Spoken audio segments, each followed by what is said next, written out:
Listen, I apologize Chavez Jr. trying to that you had to buy that shit. Going on in there. I had to buy it, but you can't really count me. Chavez Sr. with a blank expression. Now let's take a look at the final copy box numbers of the fight. Canelo Alvarez landing 157 more punches than Julio Cesar Chavez Jr., landing more punches in every round, landing at a 38% connect percentage, which is high, doubling the number of punches that Chavez threw, tripling the number of punches that Chavez landed. How many more ways can we say it? It's a one-sided wipeout. Power punches. Nearly tripling Chavez Jr. in terms of the number of power punches thrown. Nearly landed. Nearly doubling the number that he threw. Let's wait for the post-fight interview. Listen, these numbers are so motherfucking pathetic. These numbers are pathetic. Yo. What was that? We didn't deserve that. I didn't deserve that. Now I understand that you're probably thinking like, oh, that's what you get. Oh, I know. Listen, I'm going to get slaughtered on social media. You know? People are already talking shit like, you know, oh, hell, Canelo. You don't know shit about boxing. Quit. Get out your mom's basement. Motherfuckers is going in on me. I already know. Listen, it has begun. Let's listen to Canelo's post-fight interview. I'm Tissue Controversy. This is Tissue Controversy Live. I cover every single major fight live. They're going with Chavez Jr. first. Meeting tonight. What happened? Bueno, me ganó en la distancia, en la velocidad. Estaba agarrado un poquito fuera de distancia y Canelo es un buen peleador. Está muy activo. You know, he beat me at distance. You know, I wasn't feeling at distance. And he's a very active fighter. He's a good fighter. Coming into the fight, everyone figured that you would try to use your size on the inside with Canelo, that you would crowd him, lean on him, brawl with him, which is your style. And we heard coming into the fight you would maybe box from a distance early. Sí, lo que pasa es que yo quería boxearlo, fue cuando él se fue a las cuerdas. Lo que pasa es que me faltó tirar más golpes. You know, I wanted to box, but then he went to the court, to the ropes, and I just needed to throw more punches. Así él era más vulnerable. Si yo lo hubiera atacado, me hubiera contragolpeado más. Intenté hacer una pelea que Nacho me dijo, pero no estaba muy acostumbrado a hacer ese estilo. You know, if I would attack more, I would have been open for counter punches. He and Nacho Barista wanted me to do it this style, but it's not my style. It didn't work for me. So you think it was a mistake, the strategy? No, yo creo que faltó tiempo, no, vengo de pocas peleas, me faltó un poco más de distancia y velocidad. You know, I think I haven't had too many fights, and I needed more distance and more speed. Ahí fue la clave, en la velocidad y la distancia. That was the key, the speed and the distance. Of course, pulling him to the ropes, son of a bitch, where you usually do your best work, would leave you open to counters. That's what he does. That's why everyone thought this would be such a great fight. And yet when he countered you against the ropes, you seemed easily discouraged and backed up and gave him room. Why did you do that rather than keep him right on the ropes? No sentí toda mi fortaleza con el peso, me sentí un poco débil, no pude tirarle todos los golpes que hubiera querido. You know, I feel kind of dwindled. I didn't feel my power. I didn't feel like I threw all the punches that I wanted to. I just couldn't. Y es un buen peleador rápido, bastante consistente. And he's a good fighter. He's very fast and he's very consistent. Julio, what was your father yelling at you in between rounds later in the fight? Did you hear him? Que me soltara, que tirara más golpes porque es lo que me faltó. To let go, to throw more punches because it's what I needed. Julio, thanks for talking to us after a tough loss. I guess we gotta listen to Canelo. Boy, he has never shown enormous passion for his boxing career. He's had more than a year within the... What is going on with that? Did I miss something? Anyway, I'm Tissue Controversy. This is Tissue Controversy Live. Hey, listen. I cover every single major fight live. You know, meaning that when a fight goes off, I do a video. You know, literally, this is, well, I did rewind it a couple times, so basically it's not real time, but it's real time to me, so it means that it's probably like a 5-minute delay or so. So the reactions I give is like how I really feel about the fight after it goes off. And I'm mad. Chavez Jr. ain't do shit, man. Also, I'm wondering, okay, we have Canelo. We have to listen to this. We'll talk about it afterwards. Before the fight, you told me that you didn't feel any special animosity towards Julio, even though he said that you hadn't represented Mexican boxing as well as you could have. Now that the fight's over, can you tell us, did you it seemed like you had some extra animosity, did you? Así es, yo creo que la rivalidad que existía entre él y yo fue una inspiración para mí, para mostrarle a la gente que no nomás sé noquear, sino también sé boxear, sé moverme, sé pegar, sé hacer todo. Con un peleador más grande, más fuerte, hice lo que tenía que hacer para ganar. Yes, it was an additional inspiration, but I showed that I can move, I can box, I can do everything against a fighter who was bigger, who was stronger. I can do all those things. Canelo, before the fight, you also seemed excited by the idea of being in a great Mexican, all-Mexican showdown. But throughout history, those fights have always taken place between two great Mexican fighters. You needed a dance partner tonight. It seemed easy for you. Are you at all disappointed that Chavez didn't give you more of a fight so you could have created a more memorable night for Mexican boxing? No, realmente yo pensé que iba a salir a intercambiar golpes. Se movió mucho, no tiró casi. Cuando yo me quedaba en las cuerdas para intercambiar golpes, pero no entraba mucho. Yo quería darle al público una gran pelea, pero creo que a lo que pude les di una gran pelea y es lo único que me interesa. You don't know, I thought, I would bring him in. I thought he was going to fight. I would bring him into the ropes. I thought he was throwing punches so that I could showcase myself, but he wouldn't do it. He just wouldn't throw punches. But I wanted to give the Mexican public a great fight. Mostré otras cosas que puedo hacer arriba del cuadrilátero y puedo hacer muchas más.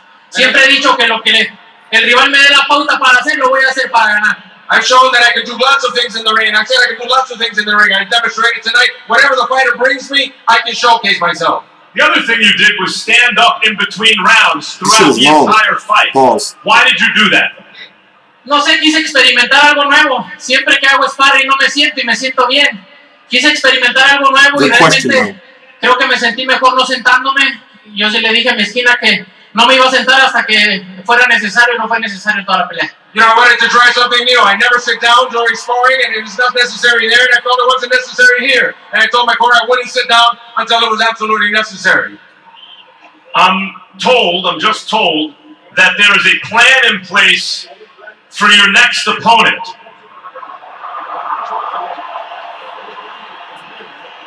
Who is it? Golovkin, you are next, my friend.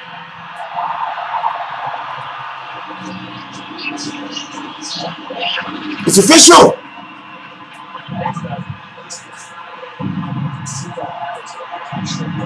Where are you? I'm hyped.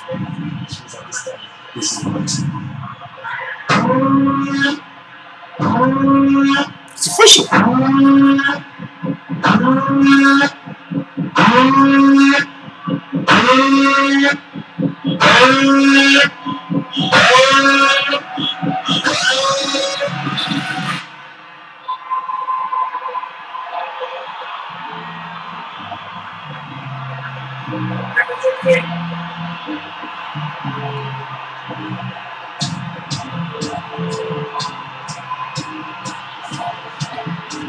I didn't know this video is long as shit. I didn't know it was going to be this is all real time.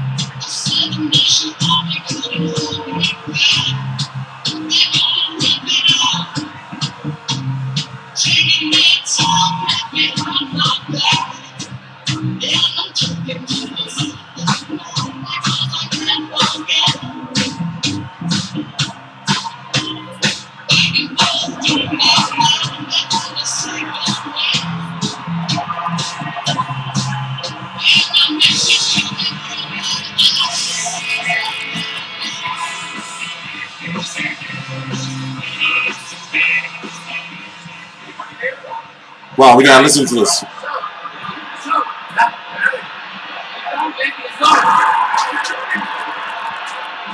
So, am I to understand that the deal is done, that there will be a fight between you two in September of this year? Yes, sir. Yes, sir. It's done. Gennady, you've been waiting for a long time for this moment or for that moment. What do you feel now? I feel very excited, guys. Right now it's a different story.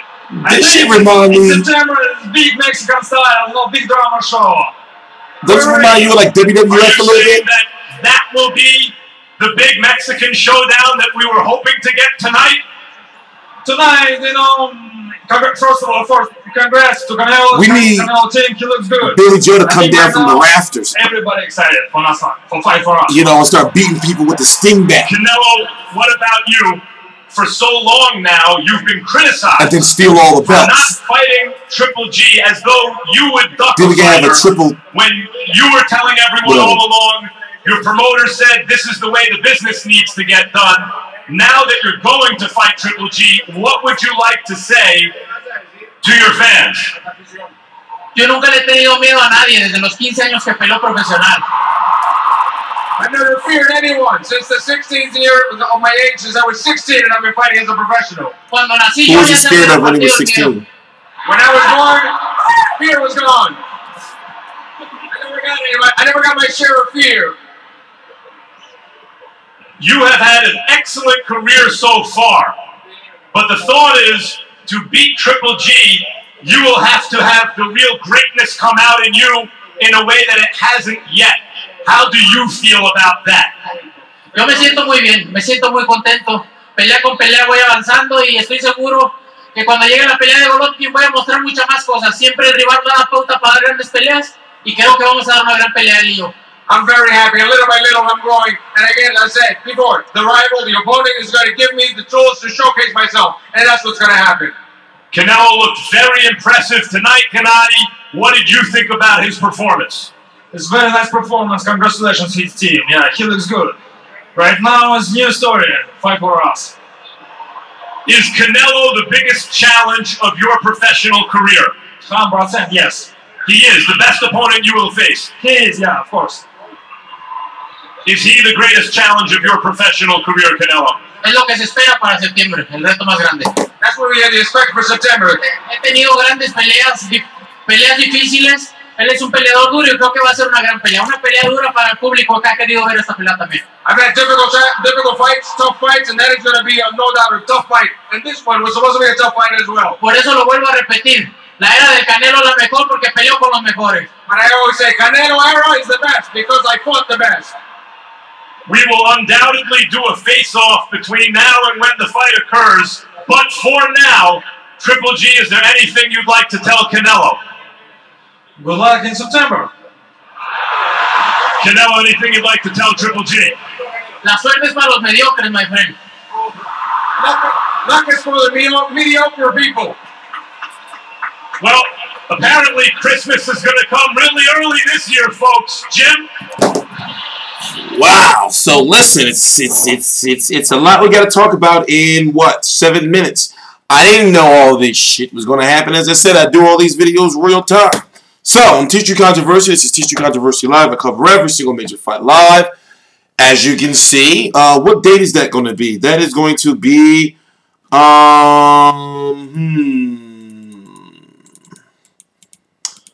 September the 16th. It'll be September the 16th, 2017, likely in the T-Mobile Arena. Canelo versus Golovkin is official. Yep, it's official. September the 16th. Canelo versus Golovkin is official. I am Teach You Controversy. This is Teach You Controversy Live. And wow, you know, things are moving. So I guess let's get the fight out of the way first. I'm looking at it like maybe Chavez Jr. should have had a little bit of piss. You know, Marquez drunk some, or maybe he had some piss. Maybe the piss is the reason why Marquez looked as bad as he did against Mayweather, but it was Mayweather. And maybe Chavez Jr. just didn't do shit. There was times where he was right there. He had Canelo on the ropes. Canelo, I believe this was in round 6, was toying with him. He was leaning on the ropes like, come on, basically, you know, like, give me what you got. And Chavez would be right there, you know, head down, head to head with Canelo, you know, and he wouldn't throw any punches, or he'd throw like a 3-punch combination and then back off. Now, remember, in the past, we've had issues, or Chavez Jr. has had issues with punch output, where he would stalk you around the ring and not throw any punches, most notably, or most recently, even though it wasn't recent, against Brian Vera. So now, looking at, you know, what happened with this fight, Canelo just was doing whatever Canelo won he won every single round. Every single round. Undoubtedly, you know, he was doing whatever he wanted out there. And the uppercut. So I'm wondering what the hell was going on with Chavez. And you can say, okay, well, was he drained in the ring? It didn't really look like it. It just didn't look like he had no. It did like he had no power. His trainer said before the fight, or strength and conditioning coach, Mimo Haradia, said he was 178 pounds going into the ring. So therefore, you can add like a, you know, a plus minus, you know, I guess 3 to 5 pounds. So you could say maybe at most he was like 183 pounds or so in the ring, which they said they wanted him to come into the ring as. You know? So you have to wonder, like, well, what was the fight? Was the fight on September the 6th? I mean, May the 6th on HBO Pay-Per-View? Or was the fight really the motherfucking weigh-in? Was the fight making weight? And then it was like, all right, we made weight, fuck it, Was this one of those situations where so much focus was in training on making weight and not actual, you know, the fight and working on ways to beat Canelo? You know, he was walking around in Vegas the day of the weigh-in, and I never remember. We're not making any excuses, you know, because he got, listen, this is one of those fights that if Canelo won, which he did, or Chavez Jr. won, which he didn't, or lost, we could not use weight as an excuse.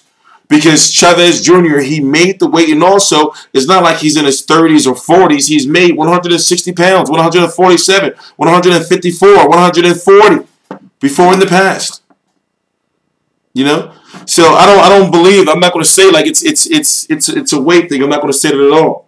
But one thing I am hype about is I am hyped that now moving forward, Canelo versus Golovkin is official. Now we know why Golovkin didn't take that Billy Joe Saunders fight. You know, now you know you can't say, like, basically all the bullshitting around is over. Especially, I guess maybe Golden Boy had a better, you know, time negotiating with Golovkin and K2 Promotions in regards to the way he looked against Danny Jacobs. Because a lot of people will say, well, listen, you know, you better take that money now because you're getting a little long in the tooth, Golovkin. You're getting a little old. You know, so what if you would have lost to Danny Jacobs? That payday would have been out the window. So not only can Golovkin, you know, gain respect as far as boxing fans by beating Canelo, if he does, you know, and I'm not sure about that anymore. Or, you know, when you look at the fact that financially, now he can say, okay, I got that big payday. So therefore, if he's making that $10 million or that $15 million or whatever they're doing to, you know, however much they've offered him, now going into his next pay-per-view fight, if he beats Canelo, you know, he can establish himself and say, okay, well, I got paid this much for this much, so now I'm the A side over you. That's how it goes in boxing when it comes to the A side, B side bullshit. But it is what it is. It's a part of the sport. You know, so I am highly impressed with Canelo at that weight of 164.5 because you know why? Because we saw that even though he didn't stop Chavez, you could tell that his power did carry up, and also they was using this as a measuring stick for Canelo, but at the same time for Golovkin. But guess what? This fight was already done. As you can see, it was already done. You know, so looking at going forward, you know, I understand there's going to be some people that are going to say, the conspiracy theorists, you know, they're going to say, oh, well, you know, Chavez was paid to look like shit. You know, he had Canelo right there in front of him. He wasn't throwing any punches. They just paid him off so this fight can happen and all this. Okay, whatever the case may be. Right? But listen, I got to go. I got to get ready for a live stream because we have so much shit to talk about. You know, so after this video, my next video is going to be a live stream. And then I will not be doing another video until probably about next Sunday night or that Monday, which will be that date. What will be that date? Let me go check. Probably the 15th. You know, the 14th or the 15th. So listen, something major has happened. So you'll just have to wait and see on the 15th. You know, so I'm T-Street Controversy. This is T-Street Controversy Live. I cover every single major fight live. Please subscribe. All the links to my social media are right down below in the description box. Remember, on the 14th or the 15th, it'll likely be on the 15th, we're going to have a nice, long, some major things have happened. You know, visible things. Please subscribe.